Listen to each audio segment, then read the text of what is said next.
Welcome, everyone, to another episode of Matt's Family Findings. On this episode, we're going to talk about Grandma Phyllis's family. Matt has a ton of information, but as you know, this genealogy research is a constantly developing project. In the future, we will do more episodes on Grandma Phyllis's family, but just think of this as a snapshot of what Matt has put together up to this point. So take it away, Matt. Yeah, so for today, we're going to be focusing on Grandma's matrilineal side of her mother's family. I think that that's an easier way to break it up. And I tried to not include too much information, but also enough to give a good overview of the family with a lot of documents, images, make it very visual so that it's not just us talking. And I also really trying to tell a story with this. Grandma's mother was Gladys Wechsler, born in Manchester, England in 1894. Her parents were David Wechsler and Emma.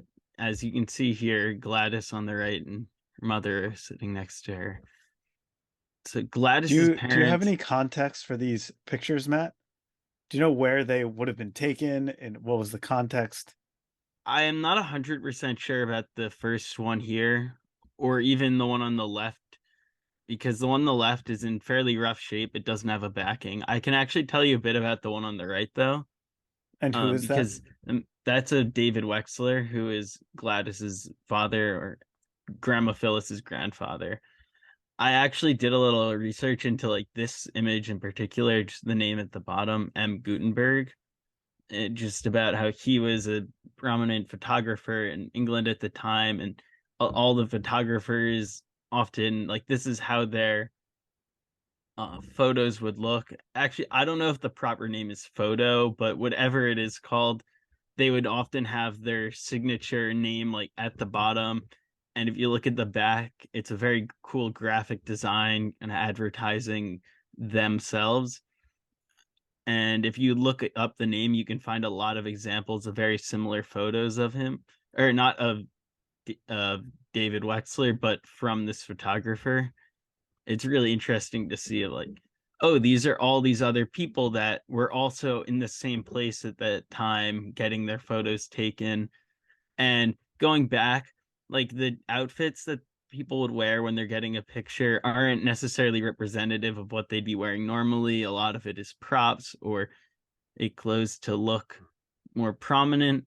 I feel like these seem more realistic than outfits than some of the other images, photos I've seen of people dressed up as like children dressed up in like army uniforms or as sailors, things like that nature. It's often very staged, but I just thought that was interesting.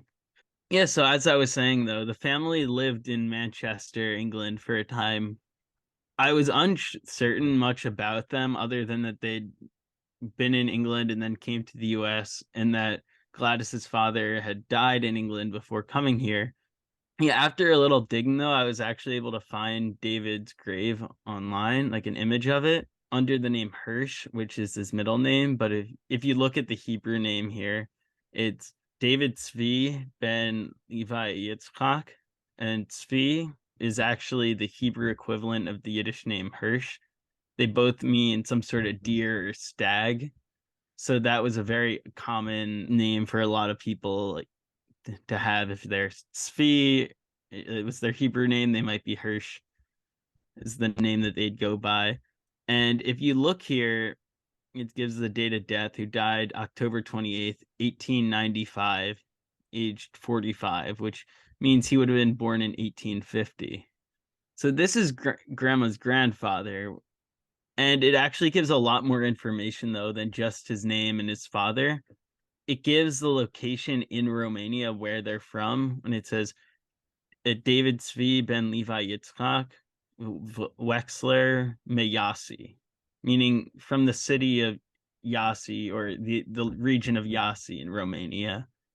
Um, which is really important because a lot more important than knowing a name when researching your family is knowing the location.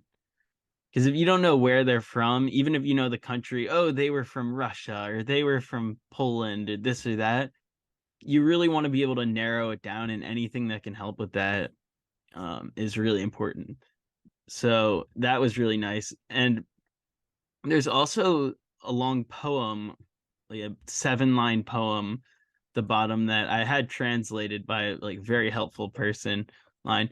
And it's like a very heartfelt poem, and it actually mentions that your father weeps for you, implying that at the time his father was still alive, which I hope will be useful in the future, as I haven't really been able to find much more about David's side of the family.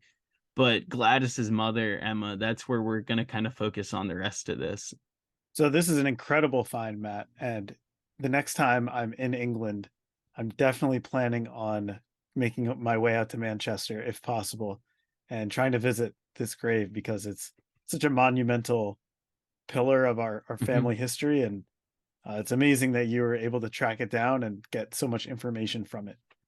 I mean, as we'll find though later, the family's story in England though is not over, even if they would soon make their way to the US. And what is really cool is that to actually confirm that this was the right person, at Grandma Phyllis's house, that we found this little card that indicated that where the location of the grave that they had gotten. It's after he was buried.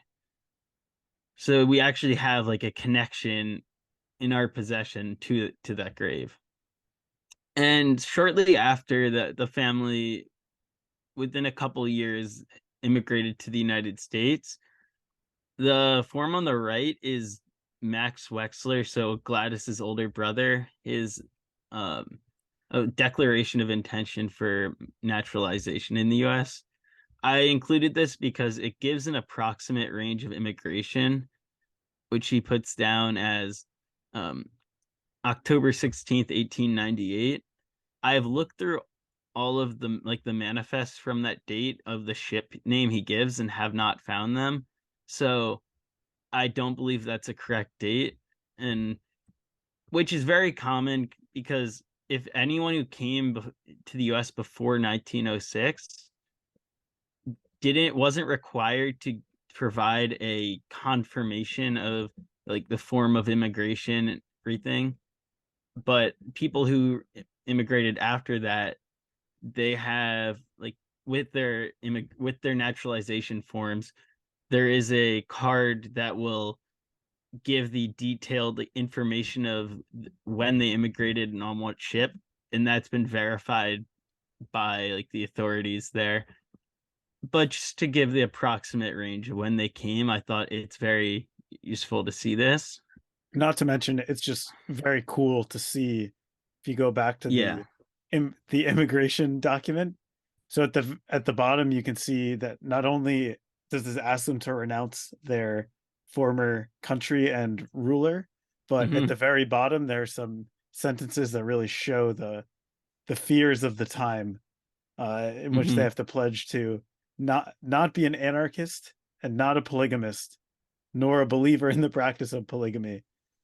Just Yeah. interesting that that was what was very focused on at the time. I don't know if you have any additional insight on that, Matt. Yeah. So I could do several episodes all about just the immigration process in general, just everything I've learned, to keep it short. But when they came to the US, I don't know what year it started or but in general, there would be questions on the manifest asking all of those, is so and so this or that? And the shipping companies, they were kind of at risk of if they brought someone over that couldn't be let in or wouldn't be let in because they didn't meet these certain criteria, because they would have to pay for the person's ride home. So they would try to verify a lot of that beforehand. Um, but yeah, it's definitely interesting to see the questions that they're asking of like these are who we want in our country.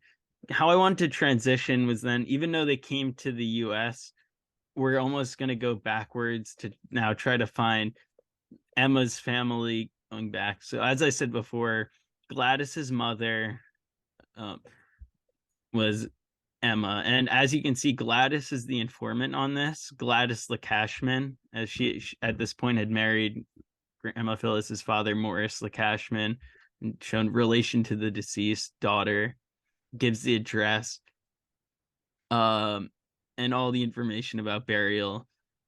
But the important part here is like it gives the name of her parents as Chaim Sufrin and Goldie Sufrin. Because until found this, as well as Emma had a very short lasted second marriage in the US that it's very interesting. There's a whole long document about the divorce proceedings, and it seemed like it was a very ugly divorce. And the document, though, for that second marriage also lists the parents.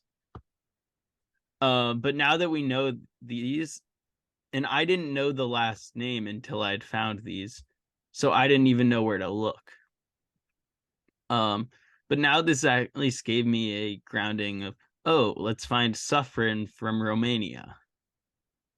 From more specifically, as I found, they also were from Iasi, the region that we found that David Wechsler was from. So we actually know what they looked like, though. Emma's parents at Grandma Phyllis's house, hanging upstairs, are two. I think they are charcoal drawings that are based off of photos that we no longer know what happened to the photos, but at least we have these like very nice looking images to show this is who, like, these are our third great grandparents, and the fact that we know what they look like, who lived, they would have been born around 1800. And that's crazy to think, oh wow, this is we came from, and we have images of them. Very handsome looking fellow, nice facial hair. Yeah. So it said Chaim and Goldie. I don't know her maiden name. Maybe I'll find it at some point, though. So that's a hope. And that'll be a whole new line of inquiry. Yeah. Where I was really stumped, though, for a while was moving beyond this, finding any of the family until like I talked to Grandma Phyllis, though, about it once, and I was trying to figure out more, like, what can I find out about this family? I was kind of at a dead end. I only knew Emma, and she mentioned, though, that Emma was, Grandma had heard, was the youngest of 12 siblings. And I was like, wow, like that must be a very big family.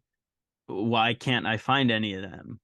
And sometimes what I'd realized is you just have to know where to look. Like, you need a lead. It can be really easy to trace back if you know someone, finding their father, the grandfather, mother, so and so. But to try to find people's like children, to find these people who I don't have any information on, Chaim and Goldie, and then to find their kids, very tough. Grandma Phyllis mentioned that she remembered an Aunt Millie, and that was really the key that unlocked finding several siblings. What I found was Aunt Millie, she was married to an Arthur, and there was a son, Alex. And I was able to discover that her Aunt Millie was an Amelia Lobel, married to Arthur Lobel, and they had sons, Edgar and Alex. They're very interesting. Grandma knew Alex, but she didn't know that Edgar, she didn't know about him. But he was actually very prominent in England. He worked with old papyrus and was actually able to decipher like an ancient Greek text, which I thought was really cool. But how was Amelia connected? That was what I was trying to figure out. And it didn't take long once I knew the name. As you can see here, this is the 1901 British census. And living with Amelia, two siblings, Jenny Kahan and Jonas Kahan. If you trace back, you find that Amelia, or her Aunt Millie, her parents were Selig Kahan and his wife Susie. This is the 1881 British census, which I think is really crazy to think like you can go back that far in like the UK and their relatives. It gives Selig, Susie, and then all of their children that were born at that time living in Manchester, England. You can see more clearly all the names on the 1891 census, and it shows Selig, where it says 33 on the left. You look, it shows he's a Romanian merchant, and more on the right from like Iasi. Still, I wasn't entirely sure, how are we related? What's the connection? As it turns out, looking at all of the children through records, I found one thing. It wasn't even an original document, but an index of something from their son Jonas or Jack, who said that his mother Susie, her maiden name was Sufrin. So she was the link. And as it turns out, she was a much older sister of Emma. Because when Emma was the youngest at 12, she was by far the youngest. Because even though Millie was Emma's niece, Millie was older than Emma. But more about the Kahan family, though, saying these are the 2 pages of Selig Kahan's naturalization papers from the UK from 1881, which again, as I said, it's crazy to see documents that are almost 150 years old almost. And it lists all of his children on the left. Swearing allegiance to Queen Victoria. Yeah, which they were actually a fairly well-to-do family for a while. Here's some documents from the time that show a lot of historical connection to this family. And on the left, on the one line, it mentions Lobel and Gahan, referring to Selig Gahan and Amelia's husband Arthur worked in business together for a while. It's a fundraiser for persecuted Russian Jews from 1881, and they're donating. And the others on the right is another from, I believe, 1891, a Russian Jewish fundraiser, which is also interesting because they're Romanian. So it kind of gives a sense of the wider like Jewish connection. In the middle, and unrelated to Jewish people, but an earthquake in Greece that they were shown as donating money to. I just thought these were like really interesting to see. Like, this is what's going on at the time period, and this is how these relatives are connected. Here's what they're doing at the time. But sadly, this would not last forever. Heavily related to a large financial crisis in Romania, Selig Kahan and Amelia's husband Arthur went through a rough time. This is actually referring to Arthur Lobel, but Amelia's father Selig, he got hit a lot worse, and he ended up taking his own life. This is his obituary from 1893, talking about the extraordinary suicide of a Manchester shipping merchant. And it gives the whole story about it. Yeah, you're welcome to read it. I don't know if I want to go through the full thing. It's kind of sad, but it's also very interesting to see this, which happened 130 years ago today. But yeah, it talks about how he was very upset by his business failures and the conduct of one of his sons, who it doesn't mention, but I will discuss later. I have a theory of who it might have been. This is his grave, though, as well as the grave of his wife, who died 3 years later, Susie. And this is where I wanted to show how I confirmed that Susie was Emma's older sister. And as I mentioned before, Emma, her father was Chaim Sufrin. And now Susie, I'd confirmed she was a Sufrin based on an indexed record from her son. But on the graves, as I showed for David, it lists him as David Tzvi ben Levi Yitzchak. Well, the same thing for Jewish graves in general. They show someone as so-and-so, the son or daughter of, and then the name of their father. Well, here it lists Susie as Shoshana Bat Chaim. And now we've confirmed this is her older sister. I thought that was like really nice to now be able to add another sibling to the tree, that I know Emma's not alone. No, I know there's these other siblings. And the other cool thing that happens a lot in genealogy, and I'll show another example of it later on, is when things kind of come back full circle, or you're following a lead and then it comes back to something you'd found before. Well, I had ordered a copy of Emma and David's marriage certificate, or their record, from 1890. There's a lot of information on it. For instance, it gives the English or the actual like name of each of their parents, or their fathers only, sadly, as well as where they're living at the time. But it also gives like the witnesses to this event. And I had ordered this before I had found who the Kahans were. But then after I'd found the Kahan family, I noticed on the document one of the witnesses is Selig Kahan. And you can see how everything kind of starts to fit together. What's interesting to note, though, is that on this document, it shows David as being 32 and Emma as 21. But the ages can vary so much, because if he was 32, he would have been born in about 1858. But according to his grave, he was born in 1850. And then as I found them on the 1891 census, which it's hard to see right now, but I'm going to zoom into their lines. You can see that he's shown as Daniel Wechsler and Emma, which I am fairly certain that this is the right people, but I'm not positive. Yeah, like it gives the age as 34 at the point and 22, which is similar to what it showed before. The ages vary a lot. Either way, though, he was much older than her. This is how I found many of the other siblings, though, which I haven't been able to build out nearly as much of a tree. But there's a website, Jewish Gen, which they are a nonprofit organization who's pretty much dedicated to indexing records of the Jewish people for genealogical purposes, mostly in Eastern Europe, but also elsewhere around the world. And they'd recently released like a lot of records from Romania.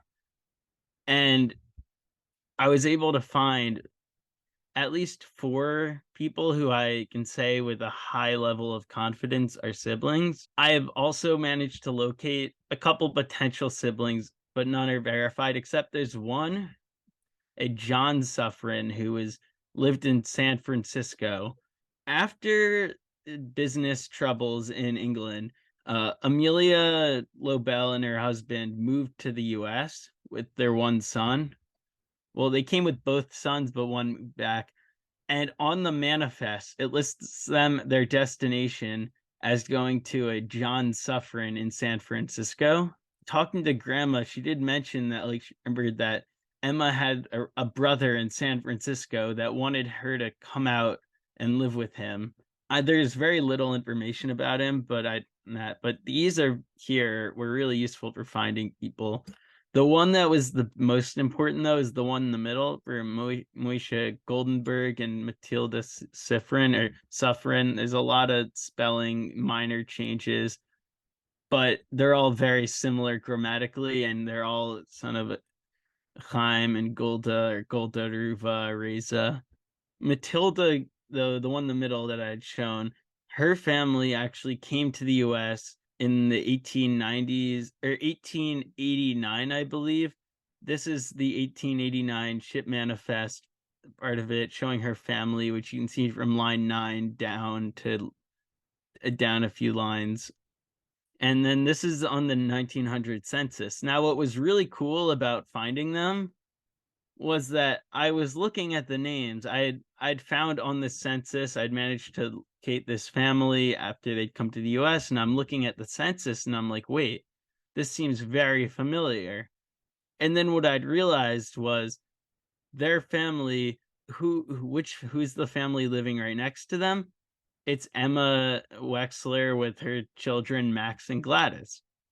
So it was kind of that moment of, like, this makes a lot of sense. These people are related, as I've found out, and they're also like living together. And it's kind of I'd had this census for a long time without ever realizing that the people living right next to them were related, which is why I've since had a much more common practice of finding the people who live nearby, relatives that I've found, and looking into a little more of how or where they're from or who they might be to see if they might be related, especially if, so you can see, like, they're all listed, or they're listed as being from Romania, and people tend to group up the way they live.